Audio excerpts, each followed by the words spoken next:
Good morning everyone. दो lecture में हमने पढ़ा है इलेक्ट्रोमैग्नेटिक इंडक्शन में। इलेक्ट्रोमैग्नेटिक इंडक्शन यानी क्या होता है, मैग्नेटिक फ्लक्स यानी क्या होता है, ठीक है।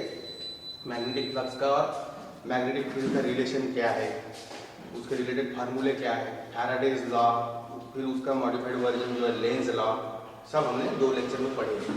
आज हम उस पर प्रॉब्लम लेंगे, यानी बेटर अंडरस्टैंडिंग के लिए प्रॉब्लम लेंगे। तो ये फर्स्ट प्रॉब्लम है मैग्नेटिक, मैंने मैग्नेटिक जो शब्द है वो शॉर्टकट में लिखा है, ठीक है। A magnetic field of flux density 10 Tesla, ठीक है, acts normal to a coil of 50 tons having 100 centimeter square area.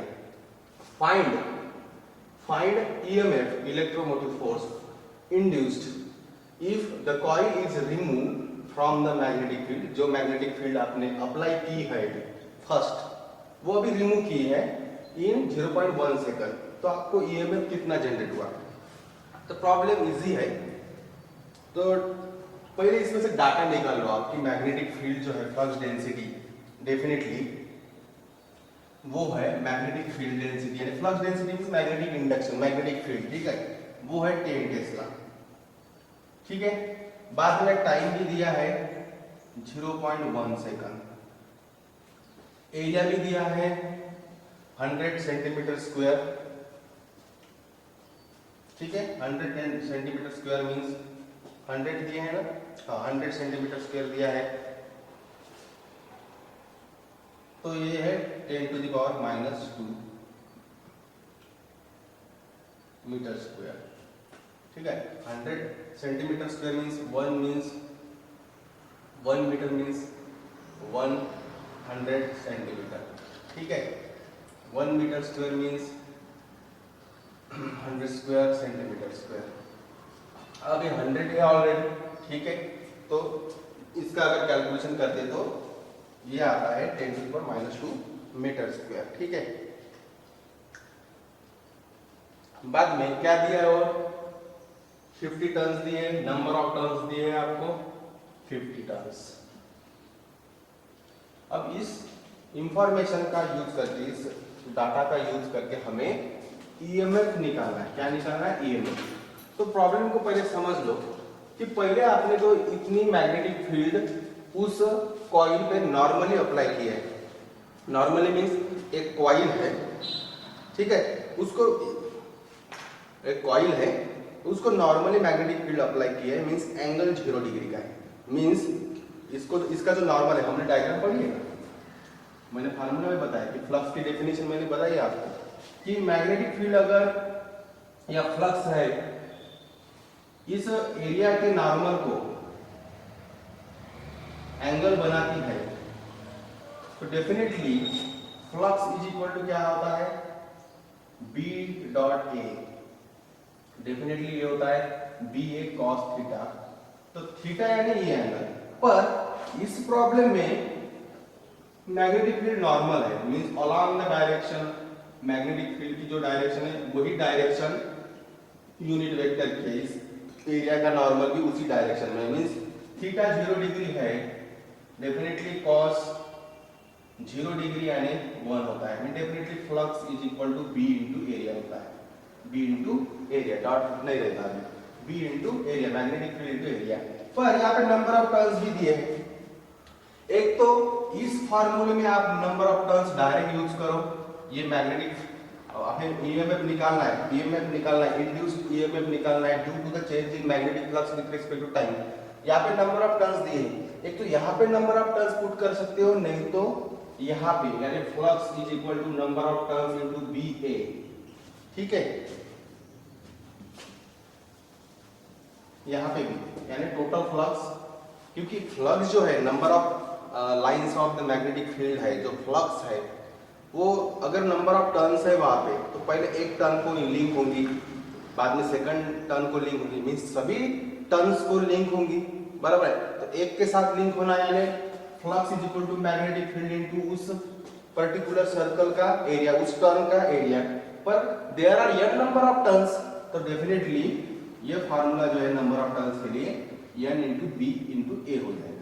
एक तो यहाँ पे फ्लक्स निकालते समय आप नंबर ऑफ टर्न्स यूज कर सकते हो, नहीं तो डायरेक्ट यहाँ पे भी नंबर ऑफ टर्न्स यूज कर सकते हो। यहाँ यूज किया तो यहाँ यूज करने की जरूरत नहीं है, पर अगर आप यहाँ नहीं यूज कर रहे तो फिर यहाँ यूज कर सकते हो आप, ठीक है, सेम बात है, ठीक है, क्योंकि आगे जाके आपको पता ही चला क्यों। अब देखो नेक्स्ट, अब फ्लक्स अगर कांस्टेंट है तो ईएमएफ या करंट इंड्यूस नहीं होता है, मैंने पढ़ा है। Only change in magnetic flux when linked with the coil, then the current is induced or EMF is induced in that particular coil that is present in magnetic field, बराबर है।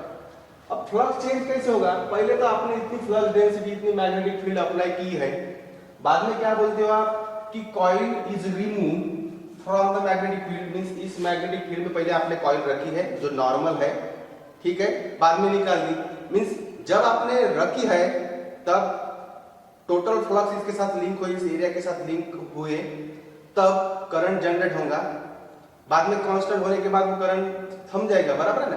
पर मैंने 0.1 सेकंड में ही वो निकाल ली, 0.1 सेकंड में निकालनी means flux zero हो गया, क्योंकि वहां पे कॉइल ही नहीं, तो किसके साथ फ्लक्स लिंक होंगे, मींस जीरो हो गया, means flux maximum to zero, means change हो गया। जब फ्लक्स चेंज होता है मैक्सिमम टू जीरो हो या किसी भी वैल्यू से दूसरे वैल्यू तक चेंज होता है, चेंज होना इंपॉर्टेंट है। तो change in magnetic flux with respect to time definitely give the EMF, definitely give the EMF. तो पहले चेंज इन फ्लक्स निकालना है, तो definitely change in flux means क्या आता है, φ2 minus φ1, final flux minus initial flux. अब फाइनल जो फ्लक्स है डेफिनेटली जीरो है, क्यों, हम कॉइल रिमूव कर रहे हैं, रिमूव करने यानी कोई भी फ्लक्स उस कॉइल के साथ लिंक नहीं होगा, मींस कॉइल में से कोई भी फ्लक्स क्रॉस नहीं होगा, लिंक नहीं होगा, मींस फ्लक्स जीरो है। पर φ1 कितना दिया है, φ1 दिया है, तो φ1 निकालेंगे कैसे, डायरेक्ट तो flux number of lines of the magnetic field दी नहीं है, फ्लक्स दिया नहीं है, निकाल सकते हैं हम फार्मूला यूज करके फ्लक्स का, तो N B A, तो डेफिनेटली इज इक्वल टू क्या होगा, number of turns 50 into magnetic field 10 tesla into 10 to the power -2 metre area. तो इसका कैलकुलेशन करो आप, तो इसका कैलकुलेशन आता है, आपको मिलता है φ1 इज 5 वेबर, बराबर है, फ्लक्स का यूनिट क्या है, वेबर है, ठीक है। 5 समझ में आ रहा है आपको ये कि मुझे चेंज इन फ्लक्स निकालना है, क्योंकि प्रॉब्लम में पूछा है ईएमएफ, ईएमएफ यानी change in magnetic flux with respect to time. Change in magnetic flux कैसे निकालना है, final flux minus initial flux.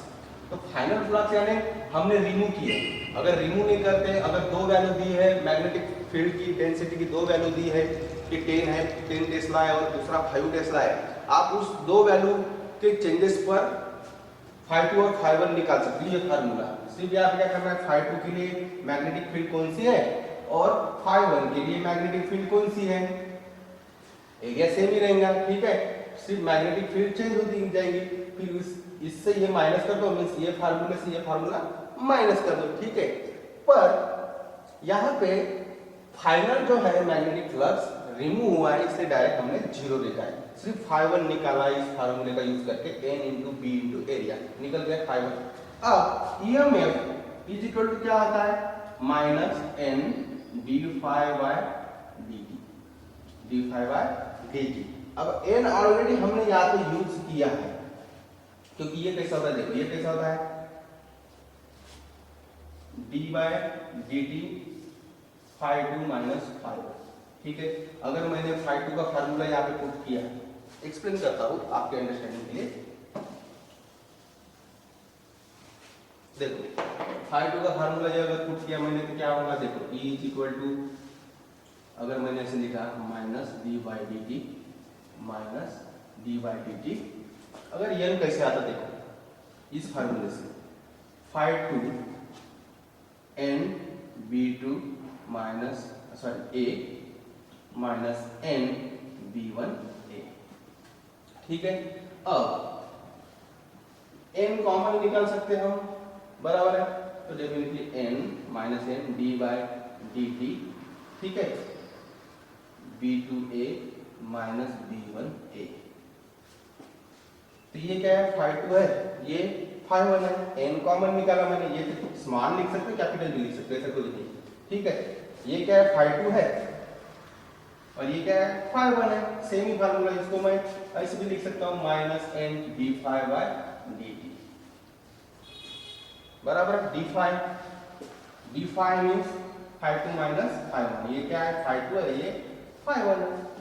Same यानी किसी भी प्रोसीजर से आप जा सकते हो, पर इंडिविजुअल अगर आप वैल्यू निकालते हो तो मुझे यही बताना है आपको इस प्रॉब्लम में कि आप इंडिविजुअली निकालो, जो वैल्यू दी है मैग्नेटिक फील्ड की, उस मैग्नेटिक फील्ड से फ्लक्स निकाल लो, एरिया जो दिया है उससे फ्लक्स निकाल लो, फ्लक्स निकालने के बाद उसको φ2 माइनस φ1 कर दो, डी फाई निकालना है हमें, टाइम जो दिया है dt टाइम बराबर है, dt टाइम 0.1 सेकंड दिया है कि उसी पर्टिकुलर टाइम इंटरवल में, टाइम इंटरवल बराबर, उसी टाइम इंटरवल में हमने मैग्नेट रखी थी, पहले टाइम 0 था तब रखी, 0.1 सेकंड ऐसे हो गया हमने निकाल ली बराबर है, टाइम इंटरवल पे 0.1 सेकंड है, φ2 माइनस φ1 ऐसे भी निकाल सकते हो आप, n b2a minus n b1, ठीक है।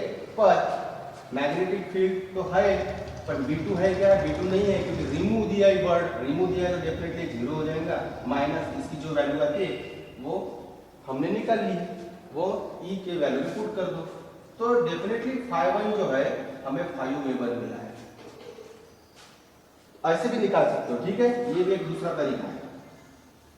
पर अभी φ1 निकाला है मैंने, क्योंकि φ2 मुझे प्रॉब्लम से ही पता चल गया है कि रिमूव वर्ड यूज किया है तो मैं निकालूंगा ही नहीं, डायरेक्ट 0 लिखूंगा, φ1 की वैल्यू निकाल लूंगा, φ1 आ गया 5 weber, E is equal to minus, अब मैंने इसमें नंबर ऑफ इंटरवल पुट किया है, इसलिए मैं इसमें नंबर ऑफ टर्न्स नहीं लिखूंगा, direct D phi by D T लिखूंगा, डी फाई अपना आ गया है क्योंकि φ2 माइनस φ1 इज इक्वल टू होता है 0, φ2 0 है और φ1 है 5 वेबर मींस माइनस 5, तो हमें मिल गया डी फाई कितना मिला, माइनस 5 वेबर। अब यहाँ पुट करो माइनस, देखो साइन भी इंपॉर्टेंट है, ऑलरेडी माइनस साइन रहता है इसमें, ठीक है, और ऊपर से ये जो डी फाई है माइनस आ गया, क्यों, क्योंकि φ2 कम है φ1 से, ठीक है, सो ये आ गया माइनस 5 अपॉन टाइम है 0.1 सेकंड, ये पॉजिटिव हो गया, सो 5 अपॉन 0.1, तो ये हो गया कितने, कैलकुलेट करो, ये हो गया 50 वोल्ट, ये हो गया 50 वोल्ट, मींस कितना ईएमएफ जनरेट हुआ जब आप इस मैग्नेटिक फील्ड में कॉइल रखते हो, बाद में रिमूव करते हो इन 0.1 सेकंड में, तो 50 वोल्ट ईएमएफ इंड्यूस होता है, ठीक है। अब नेक्स्ट प्रॉब्लम,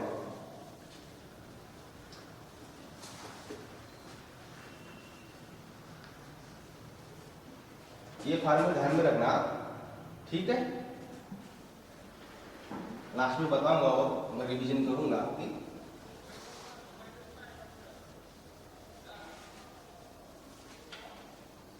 नेक्स्ट प्रॉब्लम है, वो भी इंपॉर्टेंट प्रॉब्लम है, इस टाइप के प्रॉब्लम आते हैं, मीटर गेज ट्रेन, ऐसे प्रॉब्लम आते हैं, metre gauge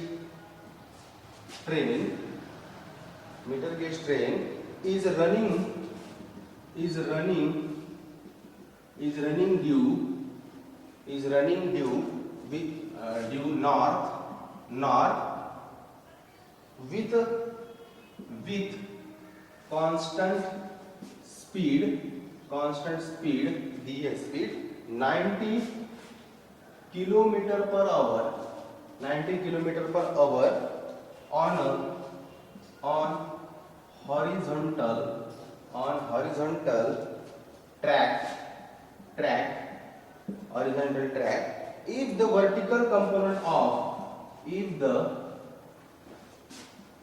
vertical component of earth magnetic field shortcut लिखा हुआ है, मैग्नेटिक फील्ड, यानी उसको हम कहते हैं, पढ़ा है हमने, मैग्नेटिक फील्ड को कितने कंपोनेंट रहते हैं, 2 रहते हैं, हॉरिजॉन्टल कंपोनेंट और एक वर्टिकल कंपोनेंट, और हमेशा ध्यान में रखना ईएमएफ या करंट जब कभी इंड्यूस होता है जब मैग्नेटिक फील्ड परपेंडिकुलर हो किसी उस कॉइल को, ठीक है, उसकी वेलोसिटी भी परपेंडिकुलर होनी चाहिए, velocity, magnetic field, magnetic force एक दूसरे को कैसे रहने चाहिए, परपेंडिकुलर रहने चाहिए। अगर वो पैरेलल है, उस कॉइल को पैरेलल है, मैंने आपको बताया था कि ऐसे कंडीशन में है, यानी मैग्नेटिक फील्ड इस एरिया को एंगल बनाता है, इस नॉर्मल को, ये जो नॉर्मल है इस नॉर्मल को एंगल बनाता है, उस एंगल के हिसाब से ही मैग्नेटिक फील्ड यानी मैग्नेटिक फ्लक्स इसके साथ लिंक होते हैं। पर अगर नॉर्मल इस डायरेक्शन में है और मैग्नेटिक फील्ड इस डायरेक्शन में है और 90 डिग्री पर है तो डेफिनेटली फ्लक्स लिंक नहीं होंगे उस कॉइल के साथ। फ्लक्स लिंक होंगे क्या? नहीं होते, ठीक है। ऐसे कंडीशन पे लिंक होते, ये ध्यान में रखना है आपको। इसलिए यहाँ पे हॉरिजॉन्टल जो कंपोनेंट है, horizontal component of earth magnetic field नहीं बोला है, वर्टिकल कंपोनेंट बोला है, vertical component, vertical component, not a horizontal component, ठीक है। ट्रैक है, रूट पता है ना आपको, जहां से ट्रेन दौड़ती है, ट्रैवल होती है, उस रूट को वर्टिकल कंपोनेंट जो है, वर्टिकल डायरेक्शन में अर्थ मैग्नेटिक फील्ड का इज दी है, कितनी है तो is 3 × 10⁻⁻5 weber per metre square, weber per metre square. Definitely flux is equal to magnetic field into area होता है, तो magnetic field is equal to क्या होगा? Flux upon area. इसका यूनिट क्या है? वेबर, और एरिया का यूनिट है मीटर स्क्वायर। मींस ये क्या हुआ? ये डी जो है वो मैग्नेटिक फील्ड है, ठीक है।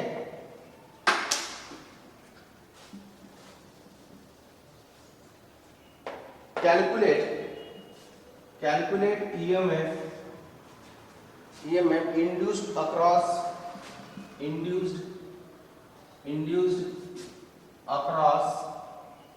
axle of train, देखा है आपने एक्सल, देखा है, सबको पता है axle of train of length, उस एक्सल की लेंथ दी है ऑफ लेंथ 1.25 मीटर, ठीक है। अब इस प्रॉब्लम को सॉल्व करना है, लेंथ दी है मींस आपको लेंथ डिपेंडेंट फार्मूला यूज करना है। वैसे तो बहुत सारे फार्मूले हैं ईएमएफ के, हमने ईएमएफ का फार्मूला लास्ट टाइम पढ़ा है, जैसे E is equal to definitely -n dϕ/dt होता है। पर फ्लक्स दिए हुए हैं, फ्लक्स की कंडीशन है, टाइम दिया है, तो डेफिनेटली आप ये फार्मूला यूज कर सकते हो। पर टाइम भी दिया नहीं है, फ्लक्स भी नहीं दिया है, लेंथ दी है और ईएमएफ निकालने के लिए बोला है आपको, स्पीड दी है, तो इस ऐसे कंडीशन पे ईएमएफ जो इंड्यूस होता है उसका फार्मूला आपको पता है, -BLV। इससे ही ये फार्मूला जनरेट किया है हमने। कॉइल का जो एक्सपेरिमेंट पढ़ा है हमने, कॉइल को v वेलोसिटी से आप पुश करो, किसी पर्टिकुलर मैग्नेटिक फील्ड में वो कॉइल रखो, उस कॉइल को पुश करो, change in magnetic field induce the EMF of current, पर उस पर्टिकुलर कंडीशन के लिए ये फार्मूला यूज करना है आपको, ठीक है। ये फार्मूला यूज करके हम प्रॉब्लम सॉल्व कर सकते हैं, ठीक है।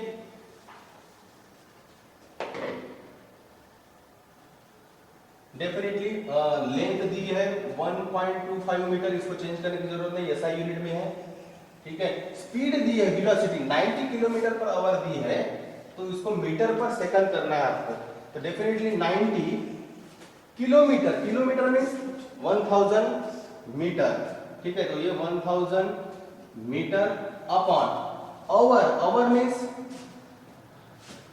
1 hour means how much second? 60 minute, 60 minute, 1 minute में how much second?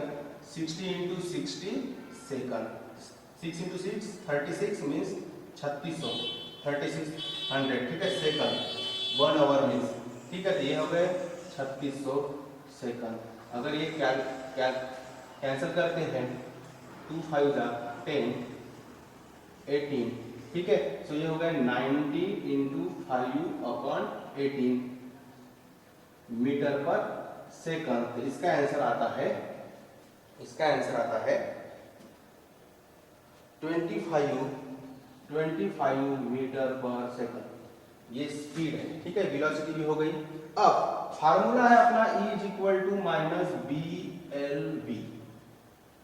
Magnetic field दी है, देखो मैग्नेटिक फील्ड वर्टिकल कंपोनेंट है, तो यहाँ पे वर्टिकल कंपोनेंट, ठीक है, BV 3 × 10⁻, डायरेक्ट पुट करो, 3 × 10⁻⁻5, लेंथ है 1.25, वेलोसिटी है 25, इसका कैलकुलेशन करो, तो इसका आंसर आता है 9.37 into 10 to the power minus 4 volt. ठीक है, फाइनल आंसर। इसको अगर कैलकुलेट करते हो, पावर अगर एडजस्ट करते हो आप, तो 9.37 into 10 to the power minus 4 volt इसका आंसर आता है। ठीक है, मैग्नीट्यूड निकालना है तो माइनस साइन नहीं आएगा। ठीक है, ठीक है। तो this is all about this particular problem. And इसमें क्या पढ़ने को मिला है हमें कि आपको अगर किलोमीटर पर आवर दिया है तो इसको मीटर पर सेकंड कैसे कन्वर्ट करना है। तो देखेंगे किलोमीटर पर आवर, इसको अगर मीटर पर सेकंड कन्वर्ट करना है तो जो भी वैल्यू दी है इसके सामने x अगर वैल्यू दी है तो उस x को 5/18 से मल्टीप्लाई कर दो, आपको डेफिनेटली वो x इन मीटर पर सेकंड मिल जाएगा। ठीक है, ये शॉर्टकट है। 5/18 को उस वैल्यू को, जैसे 90 को हमने 5/18 से मल्टीप्लाई किया तो हमें वो मीटर पर सेकंड मिला। ठीक है, this is all about the problem. एक बात ध्यान में रखो, फार्मूले जो है कौन से ध्यान में रखने हैं आपको। Definitely E is equal to minus n d∅/dt, definitely E is equal to minus BLV, definitely d∅ कैसे निकालना है, ∅2 माइनस ∅1। तो ये ∅2 और ∅1 कैसे निकालना है, तो डेफिनेटली ∅1 निकालो या ∅2 निकालो, ∅ का फॉर्मूला लिख देता हूं, n into b into area. ठीक है, तो ∅2 है तो यहाँ पे ∅2, यहाँ पे b2। ठीक है, ∅1 है तो फिर यहाँ पे 1 b1। ठीक है, उस पर्टिकुलर कंडीशन से फाइंड निकालो या पुट करो। टाइम इंटरवल दिया ही रहता है आपको, टाइम इंटरवल दिया ही रहता है। अगर यहाँ पे नंबर ऑफ टर्न्स, यहाँ पे अगर आप नंबर ऑफ टर्न्स यूज करते हो तो यहाँ पे नंबर ऑफ टर्न्स यूज नहीं करना है, नहीं तो आप डायरेक्ट यहाँ यूज करो, यहाँ मत यूज करो। ठीक है, b इंटू एरिया कर दो, बाद में नंबर ऑफ टर्न से मल्टीप्लाई कर दो E निकालते समय। ठीक है, वाइस वर्सा। ठीक है, थैंक यू।